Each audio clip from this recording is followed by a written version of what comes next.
Atenea, Atenea, ya. Hola amigos, ¿cómo están? Mi nombre es Atenea y yo soy la diosa griega de la sabiduría, el arte y la ciencia. ¿Te has preguntado alguna vez dónde surgió el teatro o los Juegos Olímpicos? ¿O por qué las personas pueden votar? Te invito a conocer el legado de la cultura griega antigua. Organización democrática. La palabra democracia tiene un origen griego que significa gobierno del pueblo. Tal como la conocemos hoy, la democracia dotaba a los ciudadanos griegos de una participación directa en su política administrativa a través de la Asamblea Popular, que en nuestro país sería como el periodo de elecciones. Sin embargo, no permitía la participación de todos los ciudadanos, puesto que excluía a las mujeres y esclavos. En este tipo de gobierno existía la Asamblea y el Consejo de los 500. La Asamblea era una reunión a la que podían asistir todos los ciudadanos mayores de 18 años. Su papel fundamental era aprobar las leyes, elegir a los magistrados y decidir sobre la guerra y la paz.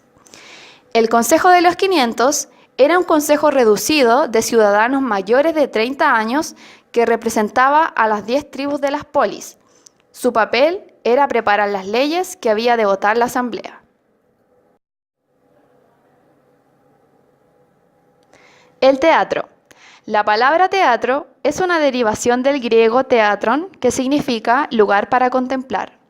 El teatro surge en Grecia en las fiestas en honor al dios del vino, Dionisios, en donde se cantaban himnos acompañados por danzas y donde los actores recibían el nombre de ditirambos, quienes alababan a este dios y entretenían a la gente. Con el paso del tiempo se dejaron atrás los himnos y se crearon distintos tipos de obras, y así surgieron la tragedia y la comedia. La tragedia fue el género más popular en la Grecia clásica. En ella se contaban historias y mitos antiguos en los cuales el ser humano luchaba contra los dioses y contra sus propias pasiones. La comedia fue menos popular que la tragedia, pero con muchos seguidores. La comedia tiene como principal exponente a Aristófanes. Aristófanes intentaba educar al pueblo, pero lo hacía a través de la risa atrevida y la burla. A través de la exageración cómica, intentaba ridiculizar a los ciudadanos de Atenas, resaltando sus defectos y riéndose de las innovaciones de la época. Hoy en día, el teatro, más que una manifestación religiosa, es una expresión artística. Arte y esculturas. El arte griego se caracterizaba por la búsqueda incansable de la belleza ideal, imaginando y representando un mundo perfecto, basándose en el mundo platónico. La escultura griega tuvo como protagonista al ser humano. Los escultores griegos trataron de plasmar la belleza física del cuerpo humano, por tanto, a los hombres y mujeres se tendió a representarlos desnudos o usando técnicas que insinuaban la anatomía humana, para poder reflejar la belleza idealizadamente y sin defectos. En el siglo IX a.C. aparecieron las primeras esculturas, que eran unas figuras humanas pequeñas que estaban realizadas con materiales como el marfil, la arcilla o la cera. Aunque no fue hasta la etapa arcaica cuando los artistas griegos empezaron a trabajar en piedra. Los temas más comunes de las esculturas en el arte griego eran sencillas figuras de jóvenes que tenían formas redondas y lisas.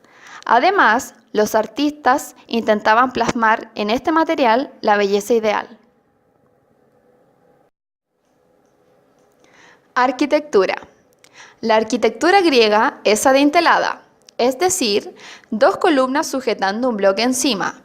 No utilizó el arco ni la bóveda. Empleó como elemento sustentante la columna y como material de construcción la piedra caliza o mármol pintada en diferentes colores.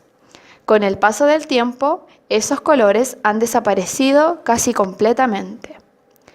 Los templos griegos tenían planta rectangular, poseían 2 o 3 estancias, una de las cuales, la naos, albergaba la estatua del dios o la diosa, y podían estar rodeados de columnas o tenerlas tan solo en la fachada principal. Elementos arquitectónicos fundamentales eran las columnas. Estas rodeaban el edificio y lo sustentaban, constituido por 3 unidades: el arquitrabe, que servía de dintel, el friso, dispuesto sobre el arquitrabe, frecuentemente decorado con relieves, y finalmente la cornisa. Hasta el día de hoy podemos ver en Chile la influencia de la arquitectura griega, como por ejemplo el edificio de la Corte Suprema ubicado en el centro de Santiago. Mitología. El Olimpo es una elevada montaña que está ubicada en Grecia, cuya cumbre se encuentra con frecuencia envuelta en nubes. Allí imaginaron los griegos que habitaban los dioses. Zeus presidía las 12 divinidades mayores, mientras que en diferentes lugares del universo existían otras, que también dependían de él. Zeus es el dios del cielo y de todos los demás fenómenos celestes. Su arma es el rayo. Poseidón es el dios del mar. Hades reinaba en el mundo subterráneo y de los muertos. Hera es la diosa del amor. Es la reina del cielo y comparte todos los honores con su esposo Zeus. Atenea, o sea yo, soy la diosa de la inteligencia divina, de la sabiduría, de las artes y las ciencias, protectora de los pueblos y ciudades, aunque también soy una diosa guerrera. Apolo es el hijo preferido de Zeus, el cual tuvo con Leto, una diosa nocturna, y se le considera divinidad de la luz. Artemisa era la hermana gemela de Apolo y como él, es igualmente diosa de la luz, del crecimiento de la vegetación y combatía el mal en todas partes. Ares es el dios de la guerra. Afrodita es la diosa de la belleza, del amor y del placer, sobre todo en el sentido físico. Hermes fue considerado el dios de los ladrones, aunque también de los comerciantes, pero lo más importante fue su misión como mensajero de los dioses y conductor de las almas de los muertos al mundo de ultratumba. Hefesto. Este dios fue venerado como el inventor de las artes metalúrgicas, descubridor de los metales y patrono general de los artesanos. Hestia es el espíritu guardián de los hombres, familia y hogar. Es la deidad femenina del fuego.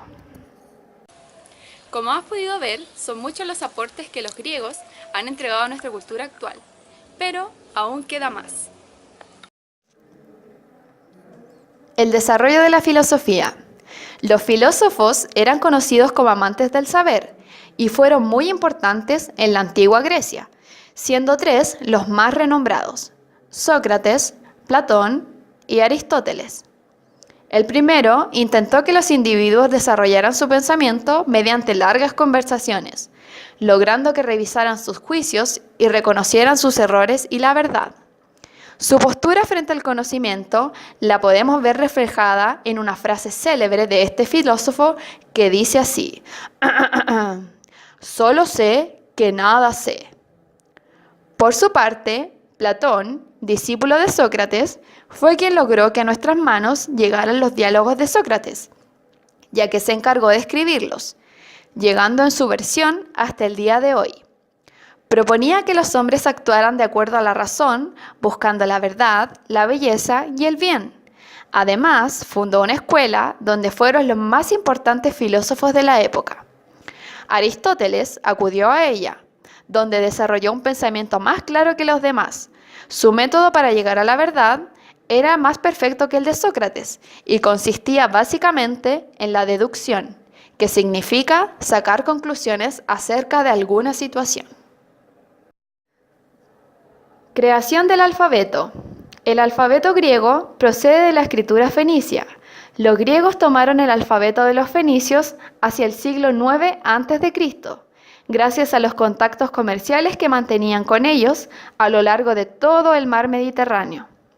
En cuanto al modo de escritura, en un principio el alfabeto griego solo utilizaba las que hoy en día llamamos mayúsculas, y tampoco existían otros signos ortográficos como los puntos, comas, interrogaciones e incluso la separación entre palabras o las tildes.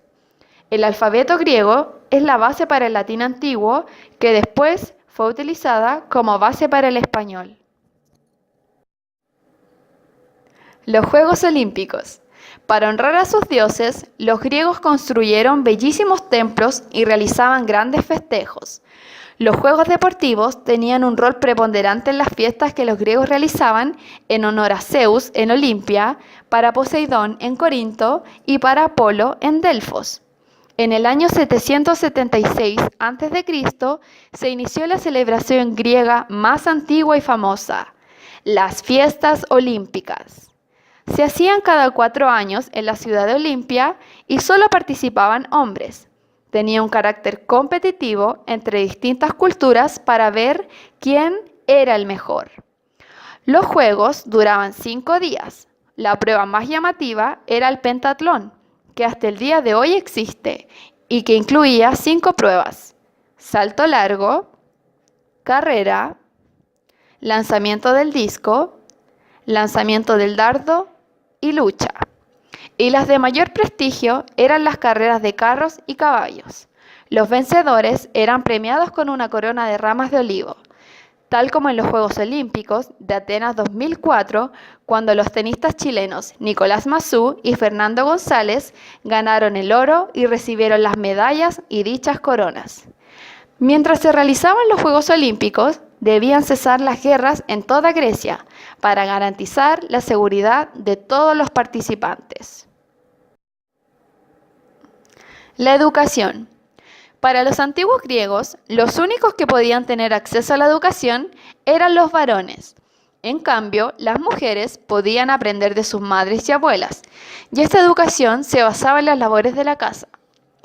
Los primeros 7 años, el niño griego recibía la educación por parte de su madre o alguna nodriza. Esta educación consistía en mitologías e historias tradicionales. A partir de los 7 años, iniciaba su formación cultural, donde cursaba gramática, música y gimnasia y comenzaba a leer y a escribir.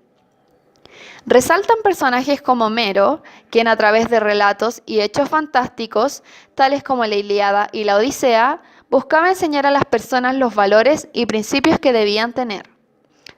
La educación se transmitía a través de la tradición oral y escrita. En Grecia surgieron 2 escuelas diferentes, en Atenas y en Esparta. En Atenas, la escuela era de tipo elitista e individualista. No todos los ciudadanos tenían acceso a la educación, solamente era dada a las personas más adineradas. En Esparta, en cambio, la educación estaba enfocada en la formación de guerreros. Para los griegos, el fin último de la educación era la felicidad. Qué interesante todas las cosas que los griegos han aportado a nuestra cultura y que aún las podemos ver en nuestros tiempos. Nos vemos en otra ocasión. ¡Chao!